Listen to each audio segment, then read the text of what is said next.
What would you do if you were to wake up in the hospital after a common epidural procedure to find out that you are paralyzed from the waist down? How would you react, especially at the young age of 19? Would you be able to find purpose in life, let alone a deeper, more meaningful cause? I've been on a quest to find people who define what resilience really means. And 2 years ago, I had the opportunity to hear an incredible story from Mallory Weggemann, a young woman who overcame being paralyzed during college only to find purpose in Paralympic swimming and giving back to others by sharing her story and truly demonstrating what it means to be resilient. If by sharing my story, if I can help one other person navigate through life, if I can use my experience and the muck that my family and I had to find our way through and use that to help somebody else, then to me that kind of answered my why and it made it worth it. I started realizing that I believe everything happens for a reason, and this is where my life is maybe meant to be. And that was enough for me. Welcome to Resilient, where we hear stories from leaders on risk, disruption, and crisis, and what it means to truly be resilient. And we get those stories by meeting our guests on their home turf. My name is Mike Kearney, the leader of Deloitte's Strategic Risk Practice. And today, I am sitting in Colorado Springs, and I woke up this morning. If you could almost picture it, I woke up, I opened up my drapes, and I had the most beautiful view of this mountain, only to find out that it's Pikes Peak, and it was glamorous. And, I started to think about my conversation with Mallory, and as I indicated just a few seconds ago, I had a chance to see her speak a couple years ago, and she is what embodies being resilient. So I cannot wait to hear what she has to say. So, without further ado, let's jump into my conversation with Mallory Weggemann from the Broadmoor Hotel in Colorado Springs. I think your story is a case study in resilience. Everybody's got a different way of talking about resilience or defining it. What does resilience mean to you? I think for me, resiliency is really about kind of that will to never give up, right? And never give in. And that doesn't mean that you don't have your moments of kind of weakness, as I say. And by having moments of weakness, it doesn't make us weak. It just makes us human. That's part of the deal. But for me, resiliency is really handling those life adversities with that grace and that ability to face the challenge at hand head on and not steer away from it, and understand that life is going to happen and there's going to be hardships, but you have to find a way to keep trekking through and not give up or give in to the circumstances around you. So let's go back to where you started. Okay. Let's hear your story before we'll talk about the event, but where did you grow up? What did you like? What were you passionate about when you were a kid? Tell us about who Mallory is. Oh, goodness. I grew up in Minnesota. I was actually born in Kansas, so I can't say born and raised in Minnesota, but we moved there when I was an infant, so I was raised in Minnesota. Grew up there my entire life. I'm the baby of 3 girls, very, very close with my family, and I've been a lifelong swimmer competitively. I started competing when I was 7 years old. My 2 older sisters swam competitively, and so I just kind of got naturally thrown into the sport because I was always at the pool with them, and that was my big passion outside of school and friends. You were passionate about school? I may need to have you talk to my kids. No, I wouldn't say I disliked school, but I wouldn't say that was like my number one thing as a kid. I loved being a social butterfly, and I was a swimmer, and I took school seriously, but it wasn't the end all be all for me, which is maybe bad to admit, but I don't know. I don't think that stuff defines you and kind of makes it out to where you're going to end up in life. I could not agree more. So how about role models? Did you have any role models growing up? I did. I know this sounds kind of corny probably, but I think my biggest role models were my parents. We had a lot of life happen when I was a kid, and Mom and Dad stuck through it all. And they are the ones that really taught me the values I needed to get through life. And they truly led by example. And they really created an environment for my sisters and I to thrive in. And, our lives brought a lot of hardship early on for our family. I mean, my parents in general didn't start off in the kind of what you would call maybe the traditional way. They got married very young. Mm-hmm. My dad graduated college with 2 kids, and just kind of found a way early on to make sure he was supporting the family. And my mom was working as a nurse, and they just kind of kept their journey going. And they provided a really, really nice life for my sisters and I. And we were very fortunate in that, but they had their fair share of hardships, and watching them go through that and how they handled it, I think was really motivating for me as a kid and young adult, and being able to look up to that and have those constant role models in my life. So one of the things I remember you talked about when I heard you speak, but then I think you talk about it all the time. So I'm going to use this quote because I think it's fantastic. Mm-hmm. It's about your dad. You said that every night when he tucked you in, he would say, "You're the best, you can make a difference, and you can change the world." And I guess what I'm curious of is, what did you think about that at the time, and has it changed over time? It definitely has. One of the things in our family growing up as a kid there were two things that always happened in our house. We ate dinner as a family every night. No ifs, ands, or buts. Didn't matter what sports schedules were. We always found a way to sit down at the table as a family. And then my parents always tucked us into bed. And so when mom and dad tucked us in, we did our, bedtime prayers, we did the whole bit, and then dad would finish off with the quote. And his words were, "You're the best, you can make a difference, and you can change the world." And as a kid, I didn't really know what that meant, right? I mean, make a difference, change the world. It's pretty grandiose. I didn't understand how 7-year-old Mallory was going to make a difference and change the world. It just was kind of more than I could comprehend. And I'm sure as I got older in my teenage years, we had the kind of, yeah, Dad, I get it. I've heard it my whole life. Just let me go to sleep deal. That's kind of how life goes at times. And I never really understood what those words meant. And after my injury in 2008, I started finding a way to grasp it a little bit better. I think I just had a little more time on my hands to think about life. Sure. Life was put into perspective very quickly when my injury happened. And for me, that was the realization of, to make a difference and change the world, we simply just have to be our best and give our best. And some days we have more to give than others, and that's okay. Some days it could be just the simple act of getting out of bed. That's all we have that day, because life is just really hard, and that's fine. But every day we have to find that courage to at least give what we have. And by doing so, we will inherently make a difference and change the world. And I think the other thing I learned from that quote was the power of community, and having two people in my life that loved me and believed in me so much that every day, no matter what happened in life, no matter how good or bad the day may have been, they ended the day believing in me enough to tell me that I was the best, to tell me that I could make a difference and I could change the world. And the power of having people in your life that really to their core believe in you that much, it really changes how you're able to feel about yourself and how you kind of conquer the world around you. So let's go back to 2008. Why were you in the hospital in the first place? So I know you had an epidural, but if you could just take us back to that time, like, why'd you even go into the hospital in the first place? If you could share that with us. So January 21st, 2008 was Martin Luther King Jr. Day. I had the day off from class. I had just graduated high school in June of 2007, and I was receiving these outpatients. They were outpatient injections. So it was a clinic across the street from the hospital, and I was going in for what was to be my third and final injection for back pain. I got a condition called post-herpetic neuralgia, which probably means nothing to most people. The long and short is it was just a residual condition from shingles, and I somehow got shingles the fall of my senior year of high school. But as a result, I had just horrific back pain. And so I was going in on January 21st for my third and final injection. My dad took me in that day. My mom was working actually across the street where she's a nurse. And it didn't go how it was supposed to. I was supposed to, walk in that morning perfectly fine, and I would walk home that afternoon perfectly fine. And I walked in that morning, and I never walked out. I was admitted to the hospital that afternoon, and I returned home 6 weeks later, completely wheelchair bound, and the rest was history. It was a very tough moment in time. My dad and I have become very close as a result. Mm-hmm. He was in the room when it happened. Did he know something was going wrong when it happened, or it wasn't a right away thing for us? Okay. It's not until you look back, kind of hindsight 2020, where we can put two and two together and know the moment it happened. Okay.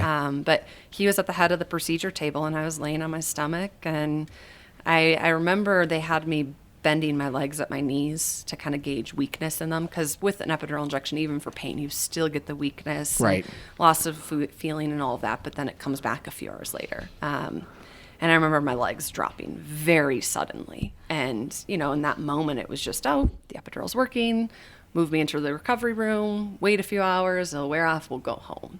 And my mom had been with me for the other two. And so my dad had never seen the injection. He didn't know, right? And we waited and a couple hours went by and nothing had come back. And then he got on the phone with Mom, who's obviously a nurse. She was a labor and delivery nurse for a majority of her career. So she's been through a lot of epidurals, yep. And things weren't adding up. They admitted me to the hospital across the street. And I think we all kind of hoped I'd wake up the next morning fine, and it just was taking longer to wear off. And I woke up the next morning and still in the same state. I went to bed, and that was kind of the start of that journey and how to figure out life in a wheelchair and life as a spinal cord injury. What was the first? So when you woke up the next morning and you figured out, wow, something's different. It's not going to change. What was the first thing that went through your mind? Do you remember? Or maybe tomorrow it'll come back. Maybe. Wow. Like, I think for about 2 weeks, So you it had was some hope. I was just going to wait every day. And when I even so I was on a medical floor for a few weeks, and then I went to the inpatient rehab floor. And even when I went into inpatient rehab, I had a really hard time coming to terms with the fact that I would go home in a wheelchair. Right. And I was convinced that I would still walk out somehow. You know, it was this kind of, for a long time, it felt like this wait and see game. It wasn't this abrupt accident where, I mean, it was, but our response that You we had were hope. getting was Yeah. kind of, it was that hope and that belief that, you know, maybe it'll come back. Maybe something will change. Maybe it'll finally wear off. You know, the longest injection of your life, right? 5 weeks later, it'll wear off. But that never happened. And then we kind of started moving that hope to the hope for how do we build my life back? Right. And how do we not lose hope in me walking again, but kind of transition that and put that energy towards just creating a life for me, whether I'm in a wheelchair or not. So I read, and I forget exactly where I read this, but I read that you spent a lot of time reflecting on why. How did you ultimately, and maybe this is your life, like how did you ultimately answer that question? The why. Yeah. Oh gosh, that's always a hard question, right?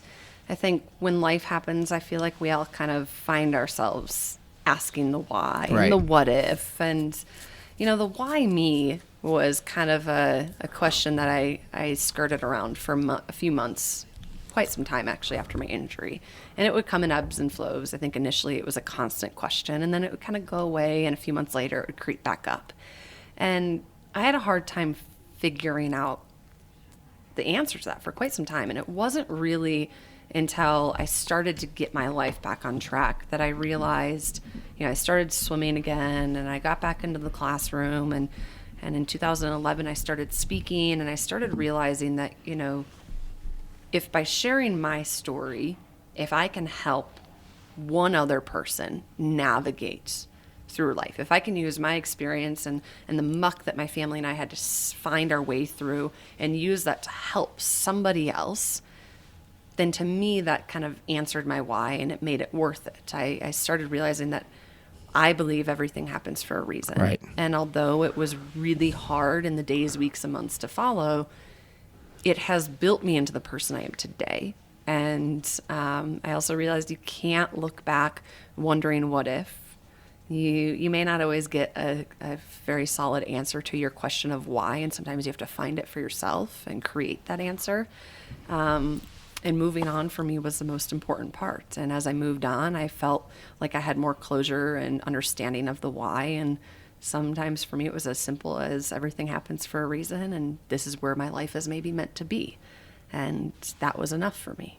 So let's move to the swimming, the positive Yes. piece. And so was it 3 or 4 months after that you decided to get in the pool? 2.5 months. 2.5 months. Yeah. Wow. Really quick. Why? I know I just asked you the big why Why? question, but what Yeah. compelled you? So you're an avid swimmer when you're younger. Now you're going to get back in the pool. Yep. What compelled you to do that? You know, it's funny. I didn't know about the Paralympic movement at all growing up. I didn't know the Paralympics existed. I knew nothing about adaptive sport. I really didn't know anybody with a physical disability. And so when I was paralyzed, my family and I assumed that I would never swim again. We didn't think that swimming was something I would do. And then we heard about the Paralympics through a newspaper article the first weekend in 2008 of April. So it was like, I don't know, it was that Saturday, whatever that date was, like this 5th or 6th of April. And my sister was reading our local paper in Minneapolis, the Star Trib, and they had an article about the Paralympic swimming trials for the 2008 Beijing Games. And they were being held at the University of Minnesota. And so, we started researching what are the Paralympics and learning about them. And obviously we had all grown up swimming. So my sister was like, let's go to the pool tonight. Let's check it out. See what it's all about. So we went, and I met a gentleman who ended up being my coach going into 2012. And then we met him that night at the pool, and I kind of got exposed to some of the individuals that had just been named to the U.S. team going for Beijing, and really kind of was able to understand and see firsthand what Paralympic swimming really was about. And so long and short was that was Saturday night, and Monday afternoon, Dad took me back to the pool. Wow. And I got back in for the first time. And it wasn't an easy journey into the water. I didn't bring my suit on the first day of practice. So I showed up Monday, no suit in hand. One of my high school teammates was now a Minnesota Gopher, and she had a suit on her. Of course, they have extra suits. Right. And the Gophers had just finished practice, and the club was getting ready to get in. And so she brought a suit out and gave it to me and they told me to change, and I went out. But interestingly enough, when I was first paralyzed in rehab at the hospital, they brought me into the pool for pool therapy, and I hated it. I cried every time I got in the water. It was this realization of the one place that I grew up knowing my entire life, and feeling like home became my biggest fear because I couldn't feel or control my own body in a place that for so long was as second nature as walking used to be.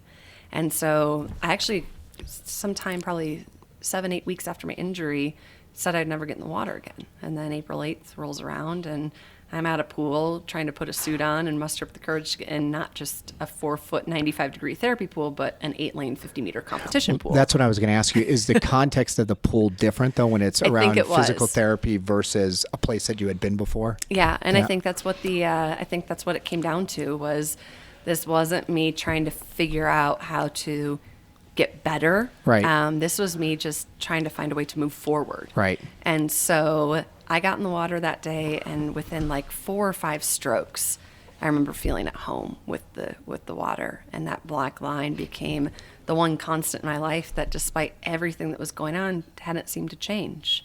And there we were, and I went back to that pool every day.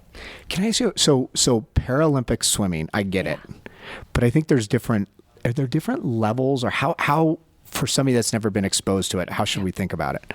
So when you think Paralympic swimming, right? If you are a Paralympic swimmer, I would say that means you are either a Paralympic hopeful or a Paralympian. Okay. Not every person with a disability who swims is a Paralympic swimmer, just like not every person without a disability who swims is an Olympic swimmer. Right. So that's kind of the context that I talk about it. There's disabled sport, adaptive sport, however you want to kind of refer to that as. So when I first started, I was just a swimmer swimming. It wasn't until 2009, about a year later, I made the U.S. national team, and in August of 2009, I started breaking my first world records, and at that time, I then became a Paralympic hopeful for the 2012 Games, and obviously, after the London 2012 Games, I became a Paralympian.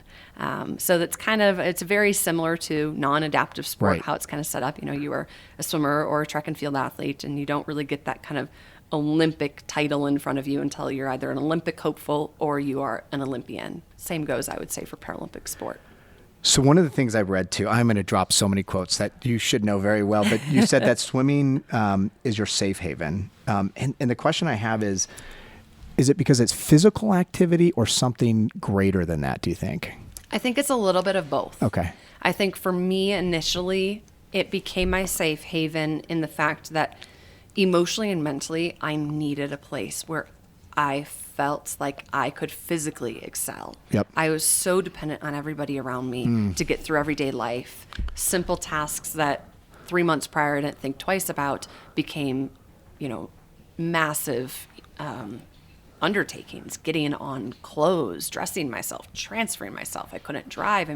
I couldn't do any of the stuff I used to do. I lost all independence. And in the water, that didn't seem to matter. I could move forward on my own. And that was a really powerful thing. And I think for me, initially when I got in the water too, I was still trying to understand what living life with a physical disability in our society meant. And I felt like at that point in my life, I had a lot of people telling me because I was now physically disabled, I was incapable of X, Y, and Z. And I didn't like that. I couldn't understand how one moment now made me so different. And so for me, swimming was a way to prove that I was physically capable. And it kind of broke the mold of that stereotype of what a physical disability stereotypically means. Right. And so that was really powerful. Now, fast forward 8 years, I've been swimming, and it still is my safe haven. And it was before my paralysis, too. And I think some of that, too, is just mentally and emotionally, there is something spiritual to me about life over that black line. And the comfort I feel on a good day, on a bad day, when I'm going through life trying to find answers to things, or when I simply don't want to think about anything at all. And that black line gives me the power to. And the black do line any you're of that. referring to for the non-swimmers is the line that The goes line from at the one end to bottom the of the yeah. pool. That's Yep. cool. That good old black line. So tell us about. There's so much we could get into. So I'd love to hear kind of the highs and lows of your swimming career. Okay. Oh gosh. I know that's like literally we Yeah. could have an entire No. separate podcast on all Yeah. the good stuff. And I really want to hit Rio because there's some really compelling stuff that you've talked about, but Yes. maybe set it up. You said that you became, what was the word you used? A Paralympic or Paralympian in Paralympic hopeful. fall And in then, 2009, right? Yeah. Okay. So I got back in the water in 2008, Yep. April 2008. And by, I think it was actually on my birthday, so end of March 2009, I competed in a meet and was named to our national team. And so life kind of fast forwarded from there. August 2009. Was that your goal? Like, were you like for that year running up to that, or were you kind of just going? I thought it'd be really cool to make it to the trials for London 2012. Yep. And I remember saying that to my sister that night that we went to the pool just to check it out. It was like, this would be neat to get back in the water and see if I could make it here in 4 years. Right. And then I got back in the water and realized I was actually not bad at this. And my body had that muscle memory and knew how to swim like it did my entire life. And I was doing pretty well. So it kind of was, yes, but not initially. I never thought it happened that fast. Right. So I made the national team by August of 2009. So we're going on the highs because the road to London was a lot of highs. Yep. I broke my first 3 world records, and I was named to my first international competition. And that would be Short Course Worlds in November of 2009 in Rio de Janeiro. And I brought home 5 gold medals from that meet. And then I hit the ground running for training right when I got back for Worlds in 2010, which were long course Worlds. So that's the length that you race at the games. And those were in Eindhoven. And I swam all 9 events you can swim in Paralympic swimming. And so it's 7 individuals and 2 relays. And I won 8 golds and 1 silver. I came home from that meet, and of course, the competitor in me focused solely on the silver because I saw that as my failure of the meet, as horrible as that may sound. And so that silver burned a hole in my swim bag when I got on that plane coming back to the States from the Netherlands, and that's all I thought about for a year. And I trained for the 100 backstroke, and by 2011, international competition rolled around, and I won 9 golds in 9 events and broke the world record in the 100 backstroke, and was number 1 in the world in every event going into the London 2012 games. So my career was on fire from the moment I got in the water all the way up until 3 days before the London 2012 games. So what happened? I think I know. Tell us what happened then. 3 days before the games started, I got pulled in for a classification appointment. So in Paralympic swimming specifically, we have 10 physical classes and then 3 visual classes. So 1 through 10, 1 is the most severe of the impairments, 10 is the least severe of the impairments. And I was a 7 my entire career at that point. I typically, you do a bench test where they check out your muscle strength on a bench, and then they bring you into the water and kind of watch how your body reacts in the So water. there's somebody responsible for the classification. Yes. You don't just come up with it, right? No. Yep. Somebody determines this. Yep. And I had always been, with my physical capabilities, a 6 on the bench. But by the time I got in the water, since I had such good body awareness, from a competitive standpoint, I always ended up as a 7 Right. in the water. So I was a 7 my whole career, but there was really no way I could go down. And there was certainly no way I could go up. To an 8. Like an 8 was not even kind of. Yeah, nobody was bound to wheelchairs in their everyday life as an 8. Most people walked, everybody kicked, everybody could do flip turns. So we were like, there's absolutely no way as a complete spinal cord injury I could become an 8 until I did. And 3 days before the games, when they pulled me in for my appointment, they moved me up to the 8 class. What? So just for somebody who's not involved in this world at all, why 3 days before?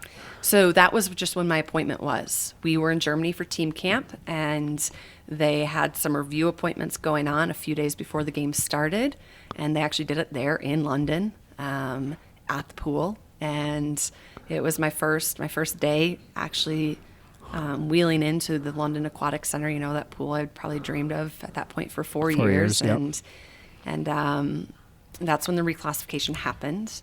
And we went in thinking it was just semantics, cross a few T's, dot a few I's, nothing would change. And then we fought for those 72 hours, an appeal process. And I found out in a few hours before opening ceremonies that we lost the appeal and I would not be racing in that 100-meter backstroke the next morning. My events changed. The days I was to race changed. I had never raced the girls that I was now racing.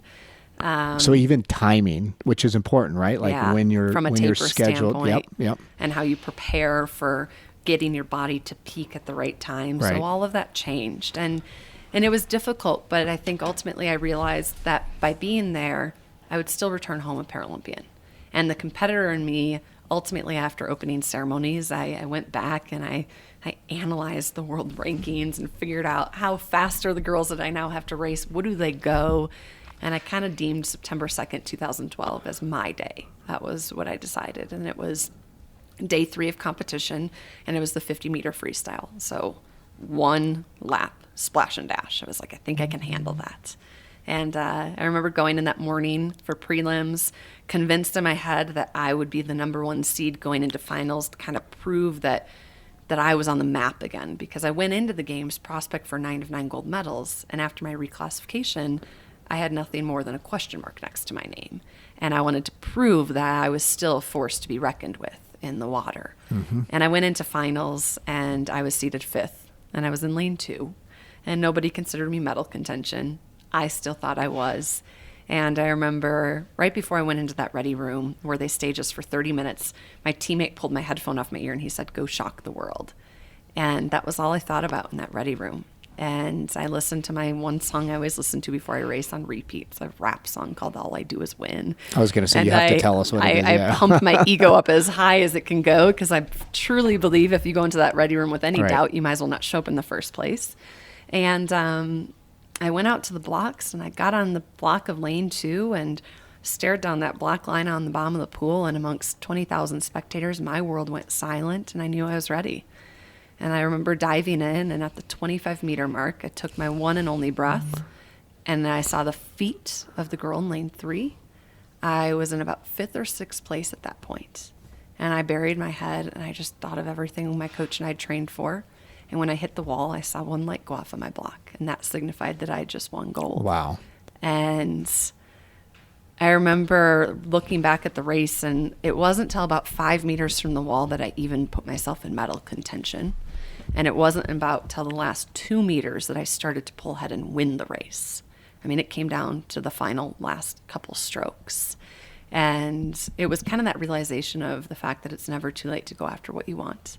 And you can't give up. I mean, I could have easily mentally just said at the 25-meter mark when I saw her feet, I'm done. That's too big of a gap to make up in a 50. There's no way. I'm done. And I could have started checking out.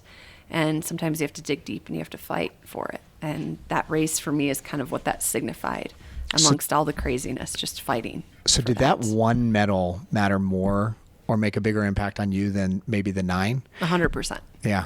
I think cool. that 50-meter gold medal,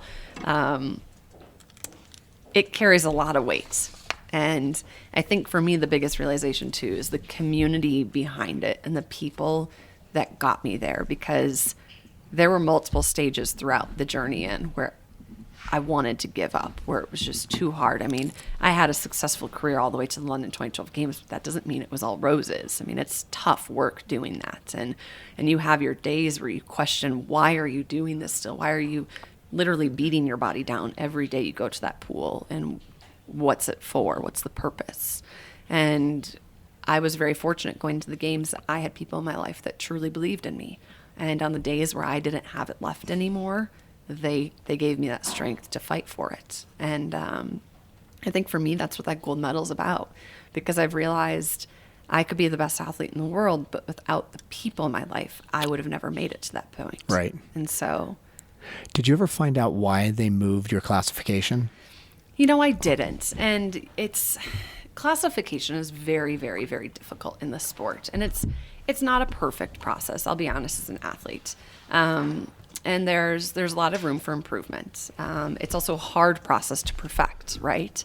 There's a lot of moving parts. But I think for me, ultimately, my closure for that is the fact that I love to swim. I love to race. I love the adrenaline rush. I love the training. I love pushing my body, and I love the sport. And for me, I have a lot of love and respect for the Paralympic movement as a whole, because ultimately it brought me back to life after my injury.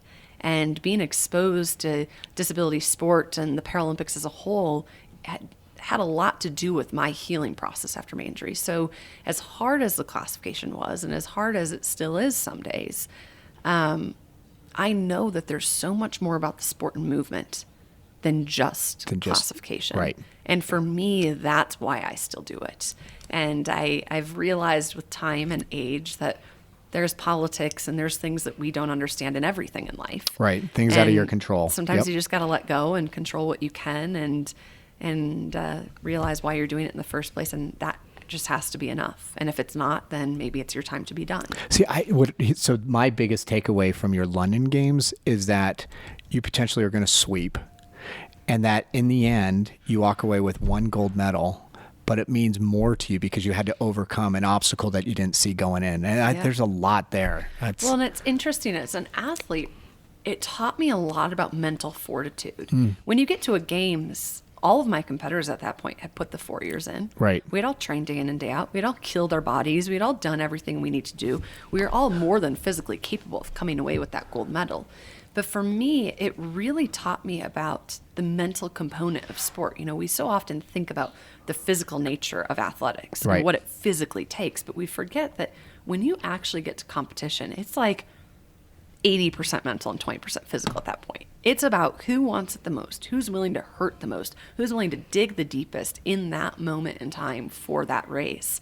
And everything changed. Every single thing that my coach and I planned for the year leading into the games completely went up in the air when that happened.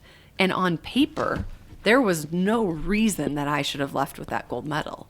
But it came down to that mental fortitude. And I think for me, that was a really cool takeaway from a perspective standpoint as an athlete, just realizing I knew that I had the physical strength, but then truly realizing in the moment that it mattered, that I had the mental fortitude and the grit and the resiliency to just go out and do it. Was really neat. I love that. That word grit, I think, is the best word in the English language. Let's move to Rio, and I'm going to reference a blog post. I think it's only a couple of months old. So you said you talked about in your September blog post about the challenging journey to Rio, and that you learned that there's far more to the journey than medals. And you have a quote that you say, "Life is defined by the fight, the heart, the passion, the grit. The determination, the journey, and most of all, the community, the very people that gave me the courage and strength to fight for this dream in the first place." And I was originally going to ask you, but that London story is so awesome, but it seems like almost in some respects what you went through, and I'd love for you to share the story at Rio, probably made a bigger impact on you than many other competitions. Can you share that with us? Rio, hands down, was one of the most difficult and rewarding competitions of my life. In March of 2014, March 5th, I had a very, very, very severe injury. A shower bench in a hotel in New York broke in the middle of my shower and dropped me to the ground. And I came down all my weight, majority on my left arm. And as a result, have sustained permanent nerve damage. They say almost as much as 75% function in the left arm is Wow. gone. I no longer have range of motion in my wrist. I don't have grip strength. My pinky and ring finger have no range of motion left in them. I've lost, tricep, bicep, the whole bit strength. I mean, the arm it's toast. And unfortunately, I also have hypersensitivity with this nerve damage. So unfortunately, I'm not numb like I am with my paralysis. I am hypersensitive. So the softness of touch hurts. The feeling of the water on my skin hurts. Everything hurts. And so that's a really tough thing to work around as well. And so I was out of the water for 6 months. I didn't think I would ever be able to get back in. I thought that I was going to have to retire. I thought my dream of Rio was gone. And I didn't know what life looked like without swimming, because at that point in my life, I had grieved my paralysis with, first of all, 2 strong arms. Right. And second of all, following a black line and using that as my place to figure life out. And now when you I needed potentially it. lost that. And now I lost that, or so I thought. Yeah. And I remember reaching out to my high school swim coach. He hadn't coached me since I was an able-bodied swimmer in high Right. school. And actually my fiance, boyfriend at the time, was the one who called him and said, "We need your help. Mal's got to get back in the water." And so we set up a time to meet, and Steve had the summer off because he's a teacher, and we got in the water, and I could swim all of 30 minutes the first day. And we only swam a couple days a week, and we at that point thought my arm was going to get better, and then we realized it wasn't ever going to get better. And we slowly but surely decided that we were going to make a go for Rio. And it was a crazy dream. All the way up until April of 2016, I was doubting whether or not I'd be able to make that team come July 5th, if I was going to be named. And I had no idea if I was going to be able to do it. It took Were you still in that same classification, or did they change it? still in the 8 class and now down an arm. Oh, geez. So I had an uphill battle, to say the least. And it was really tough. I mean, we got to a point where we're training. I literally would push myself so far every day that I would end practice throwing up, for lack of, there's no other way to say Yeah. it. I was puking because I was in so much pain and my body was just shutting down. And that was part of the deal, though. I realized, I kind of made a pact when I got back in the water that I would see the journey through. And as long as I gave everything I had, as long as I gave my best each and every day throughout it, whether or not I was named to the team on July 5th, 2016, I would know I gave it everything I had. And so trials rolled around and started off very, very rocky. It was the last weekend of June, first weekend of July. And we came through, and sure enough, it was July 3rd that I was named. Sure enough, on July 3rd, we had our team naming, and I was named to the team. And it was really funny how they did it. They had all of us athletes go into a ballroom at the hotel, but our family and coaches weren't allowed in. And it was just like a roll call, alphabetical order. And you just sat there and waited. We don't have the instantaneous response that you get at the Olympic swimming trials where top 2 automatically are going. It's all this equation. So you find out the next day after the meet's over as we're sitting in this ballroom. What did you think going in? Like 50-50, or where was your I mind? thought I had a really strong chance because the night before the final session in my 200 IM, I swam a time that put me 5th in the world. So the Wow. only way to guarantee knowing 100% you're on that team is if you're top 3 in the world, medal Right. potential. But I was pretty solid that I would be named, but nonetheless, there was still a lot of anxiety given the journey going in. And so I remember being named and going out, and I had my T-shirt in hand, my Team USA shirt, because we were getting ready to go to the park for the media. And my coach and my family and my fiance were there, and they saw me, and they just all Just broke burst down, into yeah. tears. I mean, my coach especially is the last person in that group I expected to see cry. I knew my fiance would. I knew my parents would. I knew I would. And was that still the same high school coach? It's so he's not the coach that coached me going into London. He's the one who got me back in the water after my arm injury. Yeah. Your old high school coach. My old high school coach. So, he actually was my very first continued. club coach when Oh, I was wow. 7. He was my phy ed teacher in elementary school. He coached my older sisters in high school and myself. And then he helped me get back in the water after my arm injury. And so it was a pretty remarkable trials experience. And then we went into Rio. And I went into Rio with the thought that if I didn't medal, if I didn't make a shot at defending my gold in the 50 free or come away with a medal of any kind, then it would have been a failure. At that point in my career, I'd never not medaled. Right. And Rio was really tough. My body didn't hold out the way I wanted it to. My arm the past 4 or 5 months has progressively been getting worse. It came to a head, unfortunately, in Rio. And I remember the 50 free, towards the end of the program, I was swimming all 7 individual events, which was a big feat. I had a few 5th place finishes, but the 50 free, my bread and butter from London, I swam prelims. I had a great prelim swim, but I came out 10th and I didn't make finals. And I was devastated. I was heartbroken, absolutely heartbroken. And I went into my final race on September 17th. It was my dad's birthday. It was a 200 IM. I was in lane 2, the same lane I was in when I won gold. Is lane 2 not a good lane for non-swimmers? I love lane 2 now. After winning gold in lane 2, lane 2 is my baby. That's like my good luck charm, right? But outside lanes, traditionally, I like it. Okay. Some people prefer to be in the middle of the pool, lane 4 or 5. But I was in lane 2, and I think for me that moment was probably the highlight of my career. I think that moment was almost bigger than the gold medal from me from London. And I say that because when I went out to the blocks, I had 9 people in the front row, 20 meters down the pool, that stood up with all their American flag gear on. And they were cheering my name. And it was my parents and my sisters and my fiance and his parents and his sister and my coach. It was 9 people strong. And they were standing there cheering for me as I went on the last race. And I thought I was going to come away with the medal that night. And I finished the race with a career best time. I haven't been that close to it since 2010. Mm-hmm. And since then, I haven't even gotten within 8 seconds of the time that I went that night. But I got 5th place. And I remember turning around and looking up, and those same 9 people were standing up in those stands cheering for me. And when I looked up in front of me in the stairway of the stands, I saw my coach. And he had both arms in the air, and he had tears in his eyes. And I think for me, that was what it was about. There's no medal that would have made that moment any better than it already was. What do you think? Because you said you were very disappointed earlier on in those games. What changed? Because they would have been there. They were there before, right? Was there something? Was it your mindset that changed, or? I think it was realizing how far I'd come. Yeah, like 2 all years in that one prior, moment. Yeah. I didn't even think I would make it there. I thought I'd be retired. And even in April, when I was down there for the test event, I swam times at that meet that wouldn't have even put us on our team. And so, I think there were moments throughout my 100-meter breaststroke. I entered in the 100-meter breaststroke 2 weeks before trials. I wasn't even supposed to swim it. I hadn't swam breaststroke since 2012 until 2 weeks before trials. And I made the team in the 100 breaststroke. Wow. And then I went to the games and swam it and came away with 5th. And I was like, it was tenths off my best, a tenth of a second to be exact, off my career best time, a time again that I hadn't touched since 2010.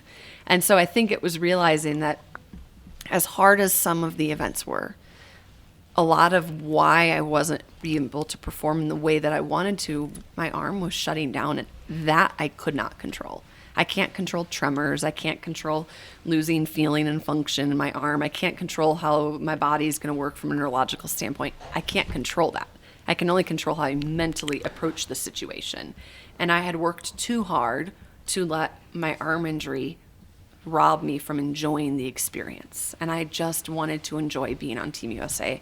I wanted to enjoy cheering on my teammates. I wanted to enjoy racing. I wanted to enjoy my time with my family and take the experience in for all that it is. And so as disappointed and heartbroken I was on some of those days, I think the just pure love and passion for the sport really kind of, I guess, won in that battle. It was hard some days, but I was loving every moment of being there, because not all that long ago I didn't think I would. That's such an incredible story. I want to pivot, so almost kind of going in full circle when we talked about what does resilience mean to Mallory. I have a bunch of questions on this. So a couple quotes. Once again, you're good for quotes. It's not the moments that define us, it's how we respond. And then another one is, we all have the ability to change the world, which we talked about. And one of the questions I have is, I think a lot of people, irrespective of disability, but just are stuck in this world in different circumstances. And I think they cognitively understand these quotes, but are challenged to act. Meaning, you know what? It's like, oh, that's a great quote that inspires me. But a great quote can inspire you. But how do you move to action? Yeah. That's a really good question. Something, honestly, I feel like I've been thinking a lot about as of late, in the fact that we often find ourselves, like you said, stuck, right? Yep. We're going through life, and it's all about just going through the movements. Right now, at this time in my life, I'm supposed to be doing X, Y, or Z. Right. And we just kind of follow those movements, but we don't really know why we're following the movements. We just are. It's kind of at my stage in life. I'm 27. You get married, you buy a house, you start a family, and it's like this. We're in the height of wedding planning right now, right? But it's interesting. I've thought about it even with wedding planning, right? If you're engaged for a year, you go on brides.com or any of the magazine sites, The Knot, you name it, and there's the checklist of when you're supposed to do everything. Yep. It's those movements, right? And so it's the whole question of, are we simply just going through the movements, or are we living with purpose? And That's what I was going to ask you. Yeah. That is a hard thing to distinguish between sometimes, especially when we feel stuck. And if we're stuck, how do we find our purpose? And I don't know that there's a recipe. I don't know that there's, again, another list of items you have to follow to find your purpose. It's just purely taking the time to slow down.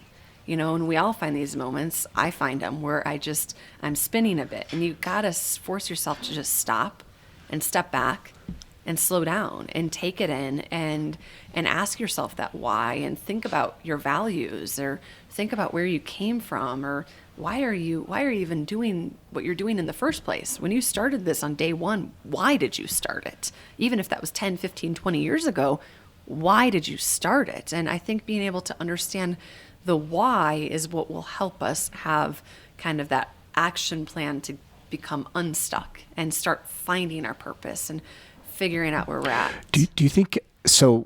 This is going to be an odd question, but I'm wondering if your injury compelled you to find your purpose maybe earlier than you would have. Is that true? Do you think? Oh, yes. So what about somebody that doesn't come and maybe it is, like you said, it's just stepping back and, realizing what life is about. It's not just kind of this journey that's already been preordained for you. It's really thinking about what matters.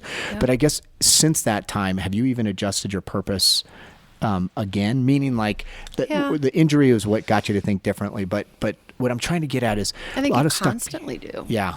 I think you constantly have to adjust that purpose. I'll use an example for me in my swimming career right now. I've gone to 2 Paralympic Games. I'm a 2-time Paralympian. That's all great and dandy. I'm going to go on for Tokyo 2020 for my 3rd Games.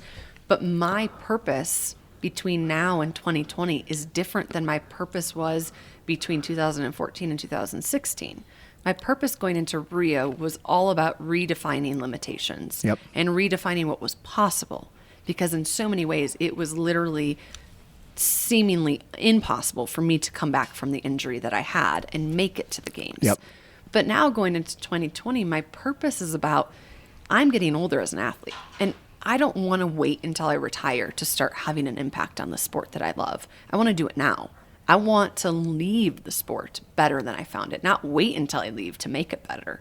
And so my purpose for 2020 is that. I still want to be a fierce competitor, but I want to take the time to mentor other athletes and to make sure that when I retire, whether it's after 2020 or 2024, that I know wholeheartedly that I did my part in making the sport better than it was when I found it. And so in that example alone, your purpose is always changing, and it's changing with your life and where you're at and the stages you're in. And if you have young children, your purpose is different than maybe it is if you're now an empty nester. And in your professional careers, it's different, when you're just getting into the industry than, now if you're a named partner, you've kind of climbed the ladder and made it into a different role. And now you're more of a mentor and leader versus being the mentee. And so it's kind of this ever evolving purpose that we have, but we constantly have to reassess that. Do you think there's a linkage, since we're on purpose, from purpose to resilience? Yes. I think knowing that you're living life with purpose allows you to be more resilient. I truly do. Because you know what matters. Meaning you know what matters. You know what you're trying to bounce back from to a certain degree. You know what your values are. You know what you stand for. You know why you're doing what you're doing, which gives you more confidence to fight back and to have that resiliency. And I think even sometimes by being resilient is what also helps us find our purpose. So it's kind of both ends of the spectrum. But I definitely think that there is a link between the two.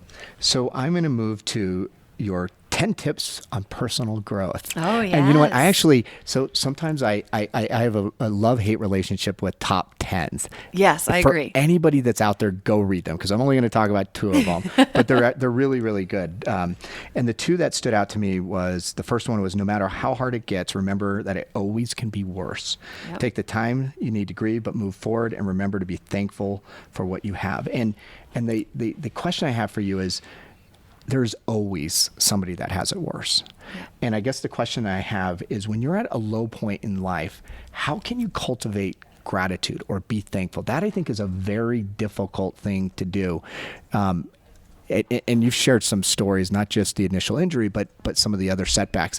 How are you able to cultivate gratitude or be thankful in those situations? You know, and I know this sounds so silly and so simple, but it truly comes down to that choice. We have to consciously choose to see the good in any situation. And that is a personality component. That is just kind of part of who you are. You get 2 choices in life. And you can either go down the negative path, or you can follow the positive path. And if you go down the rabbit hole of the negative path, it's going to be really hard to get out of it. Right. And I back up, though, and say there are times where all of us have moments where we literally cannot help but look at the negative, because we feel so stuck, we feel helpless, we feel like we're spinning in circles. Life is just too hard. And I say, in those moments, and when I've been in those moments throughout these, especially past 9 years, for me, finding gratitude and having that grace and remembering who I am and what's important to me, I've done so by leaning on my family and the people that are important to me. And it's been those people that have helped lifted me up and brought me back to where I need to be when I physically cannot do it alone. Because I don't think we're expected to do it alone. That's why we have loved ones and family members Absolutely. and mentors and coaches.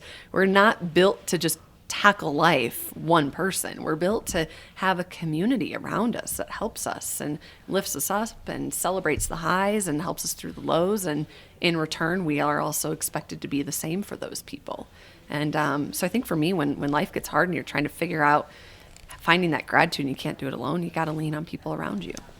Second quote. Yeah. Remember, in any situation, it isn't the circumstances that define us. It's how we react to them that defines us. And we've touched on this a bit, but how do you change your mindset from really the situation to the solution? Any thoughts on that? Yeah. You know, I've talked a lot about community, and Yep. I know it's kind of like beating the dog when it's down, right? When you keep talking about the same thing over and over again. But I really, truly think I can think of, I'll say my arm injury. Let's use this example. Yep. Probably harder to get through than my paralysis was. I'll Really? be honest. And I think that's because it was a build effect in the fact that I got through my paralysis, but my swimming is what helped me grieve. I had 2 strong arms. I figured out how to do life. I was 100% independent. I could do everything I used to do, just a little bit differently. And then my arm injury happened. Well, I think and it's now I also, only had 1 strong arm. Right. And I'm like, ooh, now I literally, no matter how hard I try, there's just things I can't do with 1 arm. Right. So the long and short in that scenario, finding a way to realize it's not those moments and circumstances that define you. It's how you react, and taking the situation and finding that solution, I think for me really truly did come down to allowing myself to realize, and that more so than my paralysis forced me to realize that we are not at it alone. And in order for me to find a solution, I had to let people into my life. I had to be willing to ask for help. I had to let go of that pride and realize that it's okay to ask for help. It's okay to lean on people, and it's okay to have them help lift you up when you can't do it on your own. And so for me, in all of these circumstances, that is where I have found the strength to start finding a solution, is by leaning on the people in my Right. life who know me and love me enough to remind me of what my values are. What about, and my guess is you're going to link it to what you just shared, but did you ever have any doubters? Oh, 100%. Are you kidding me? We all have doubters. I still have doubters. I have people that think I'm crazy. They must for propel you, though, a in some million- ways, knowing you, right? 100%. Yeah.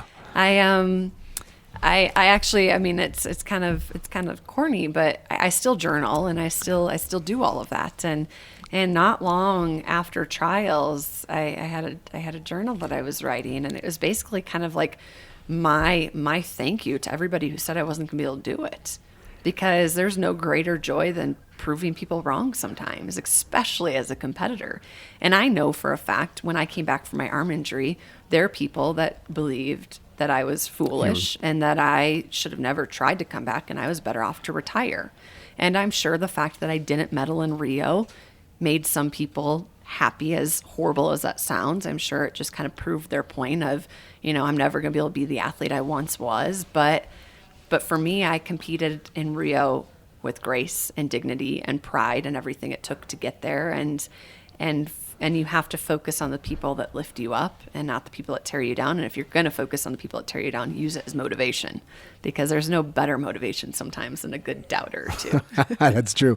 So you talk a lot about the power of journaling. Yeah. How did that help you? How has that helped you over the last 9 years? And actually, even before we get into that, did you journal before? I did a little bit, but Okay. not a ton, not like I have. And how has it helped you? And maybe any guidance or like how it's helped you and how it could potentially help others? I think for me, it really helped me slow down. It helped me stop. It helped me think about life. It helped me get my emotions out, positive, negative, indifferent, thoughts, whatever it may be. And it allowed me to have a place to go that was safe, that I could just put it on paper, get it out of my mind, and be done with it. Close my journal, go to bed.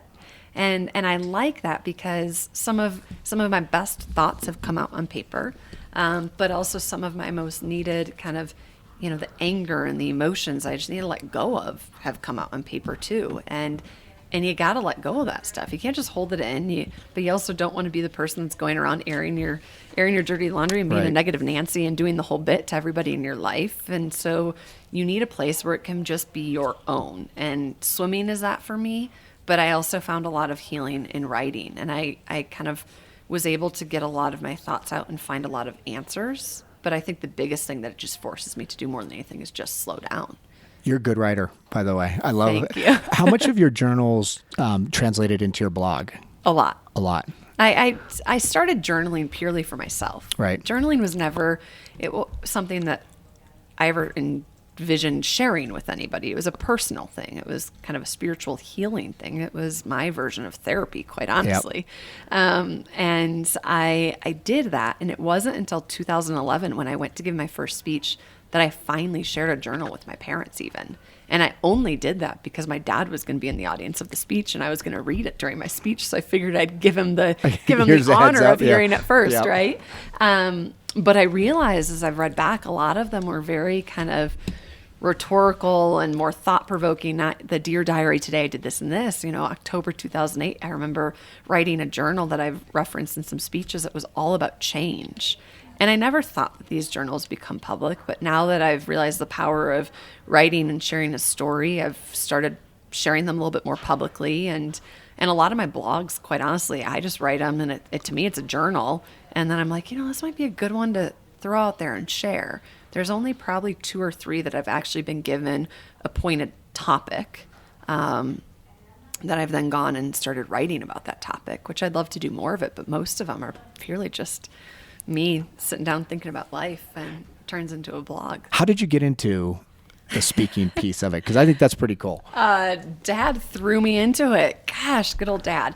So my dad works for an environmental consulting firm, and he's one of the partners. And after my injury, I knew a lot of Dad's colleagues growing up and this and that. And when my paralysis happened, they really wrapped themselves around and were very, very supportive. We were very fortunate for that. And then I was nominated for an ESPY in 2011. And so everyone got excited. Everyone sent out mass emails and voting and all of this. And I ended up winning the ESPY.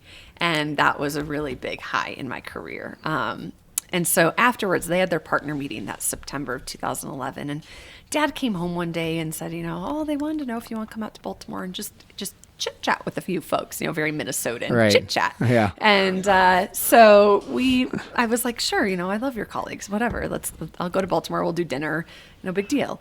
Well, maybe about 2 weeks before, maybe maybe more like a week and a half, Dad dropped the bomb that I was actually talking to not just a few, but the 300 partners that would be present, who, let's keep in mind, probably 280 of them were men, and I was a 22-year-old girl. Right. And I had a 90-minute keynote slot on 90 stage. minutes. And I was like, He never told you I thought I was 300 is going one to thing, but 90 dinner. minutes, yeah. I thought I was going to dinner and just saying hey to a few colleagues. I didn't think I was their keynote speaker.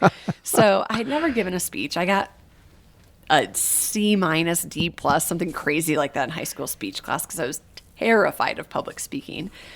And I started reading journals when I wanted to figure out what I wanted to say. And that's where this whole kind of thing evolved. And I think for me, what I found in my journals was the rawness and the common theme of talking about vulnerability. And I decided to kind of, if they're going to give me the stage, I decided to try it out. And I felt like the most powerful way that I could share my story was by being vulnerable.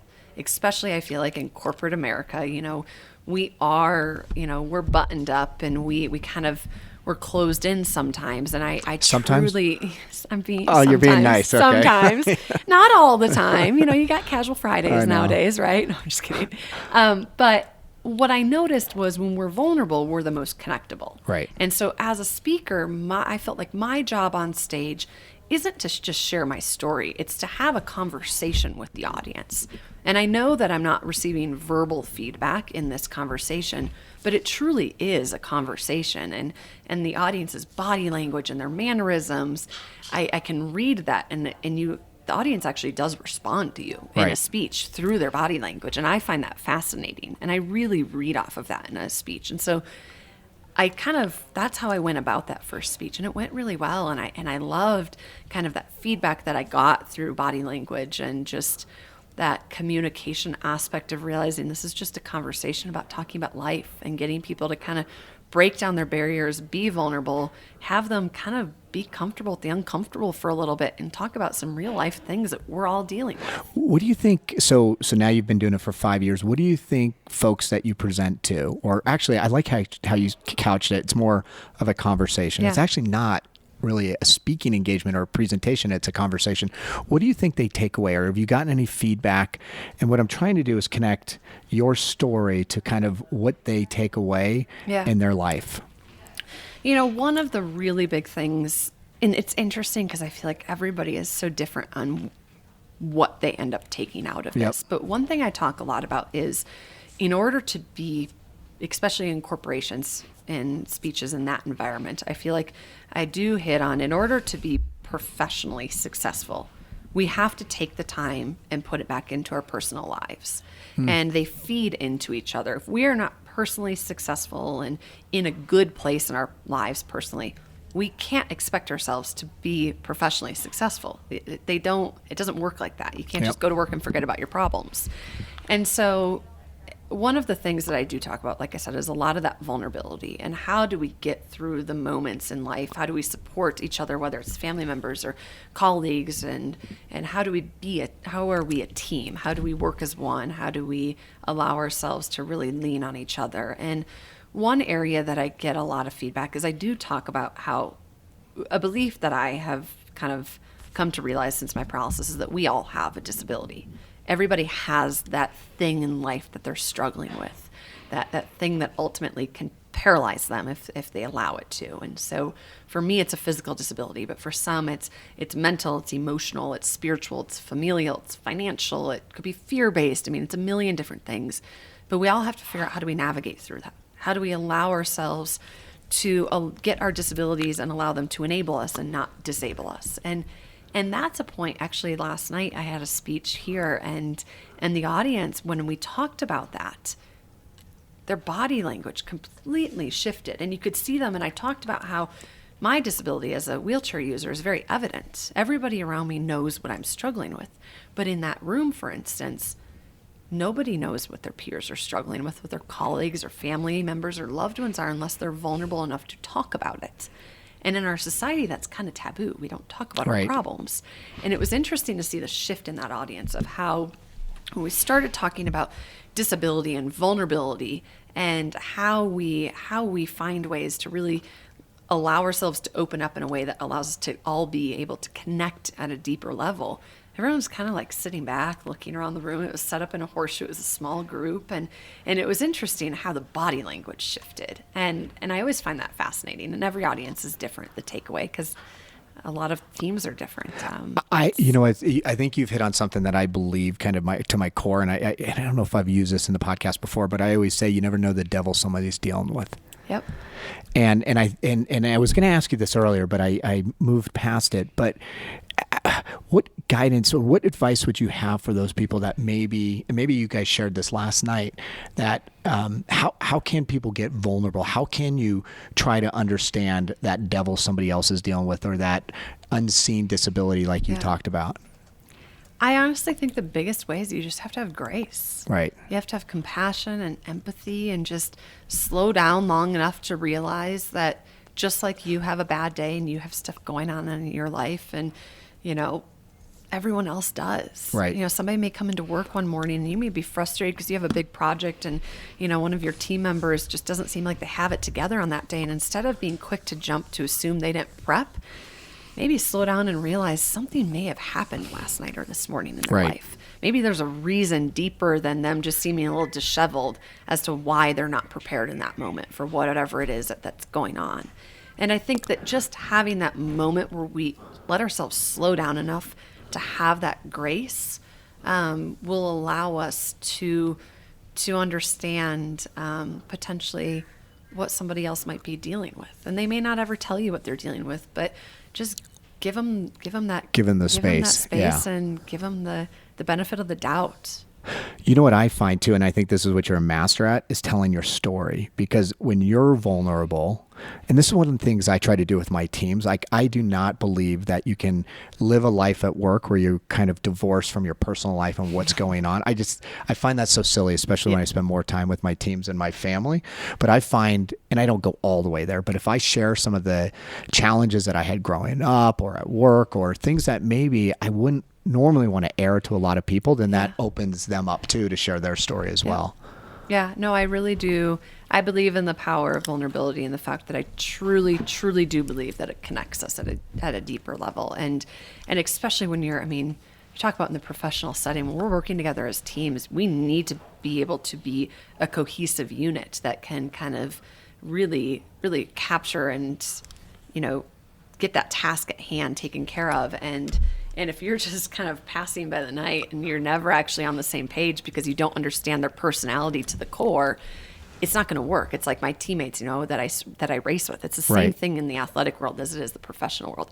I know what my teammates need when they need it. They know what I need when I need it. And we're able to work as a team better by understanding people at a personal level. So what's cool about your speaking role is you probably have been exposed to so many different types of leaders.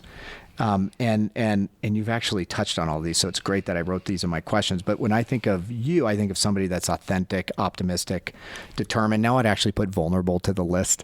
But what do you think are the most important characteristics of leaders in this world? And it doesn't necessarily need to be just corporate. It could be, anyone.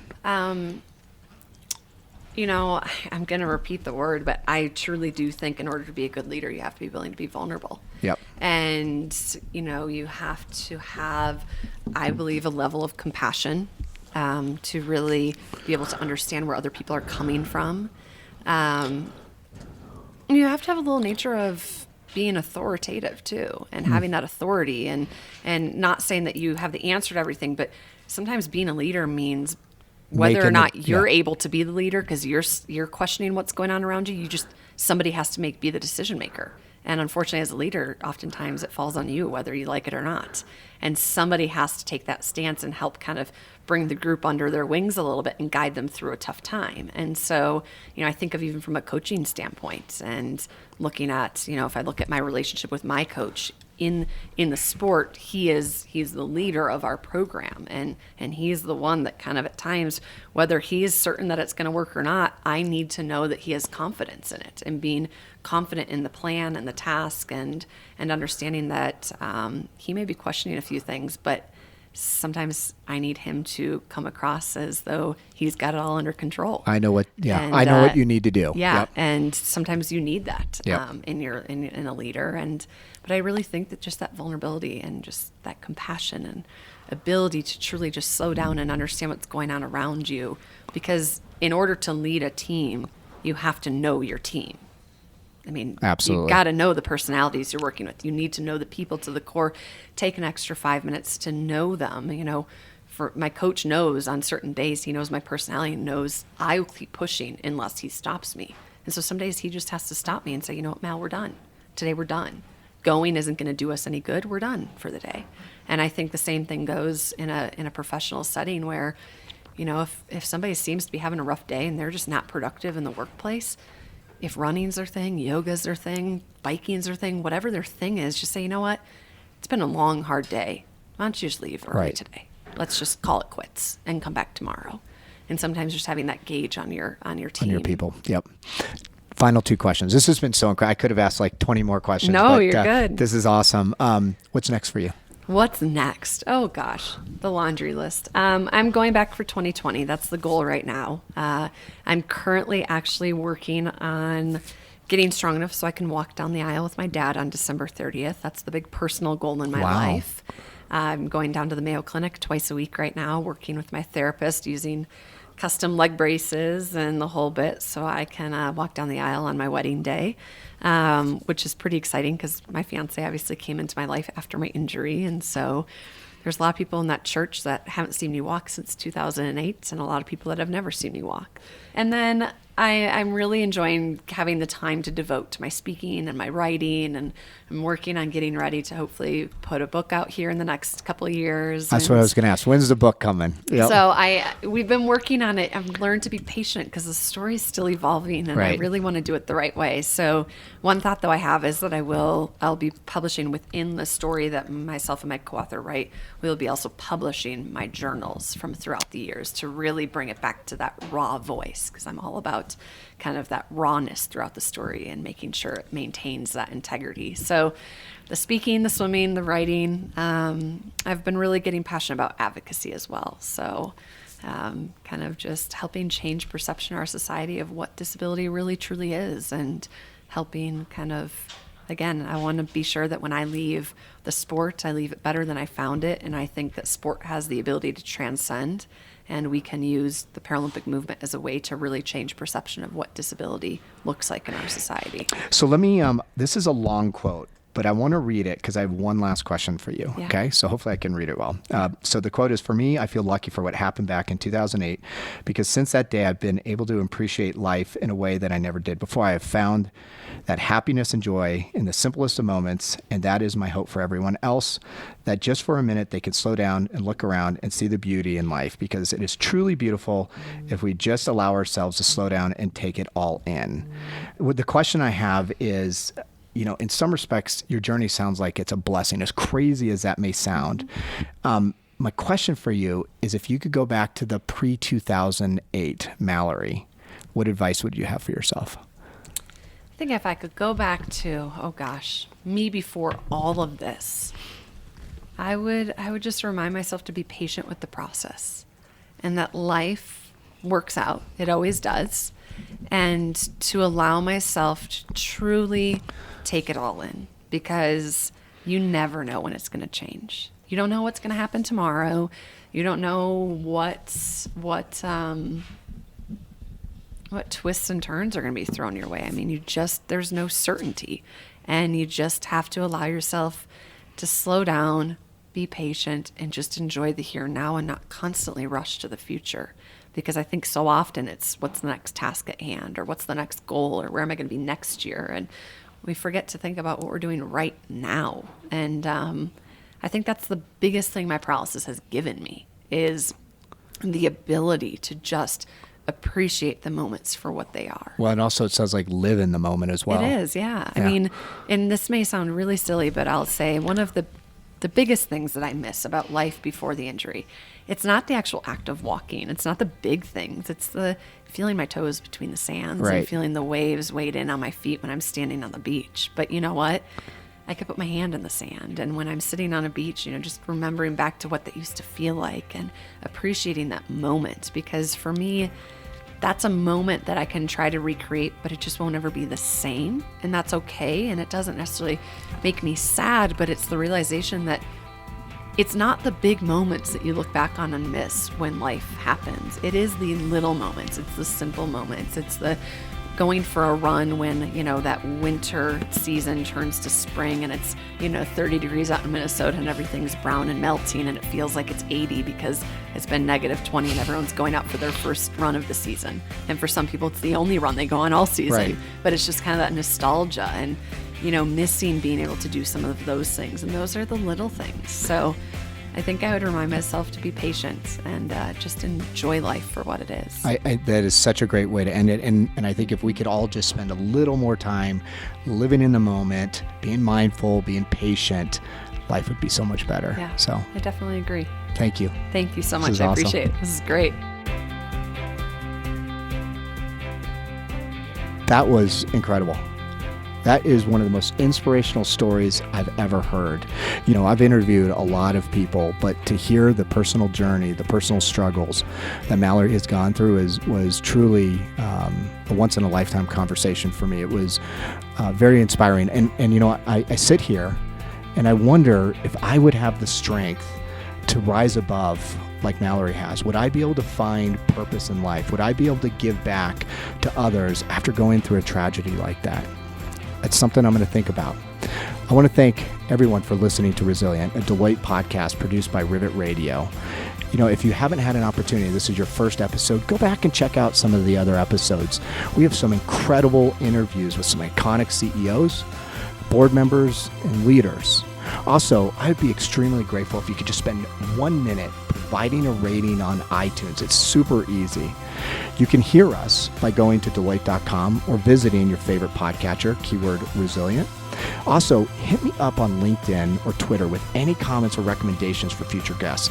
My profile is under Michael Kearney or mkearney33 on Twitter. Last name spelled Kearney. And remember, leaders who embrace risk improve performance and are more prepared to lead confidently in the volatile world we live in.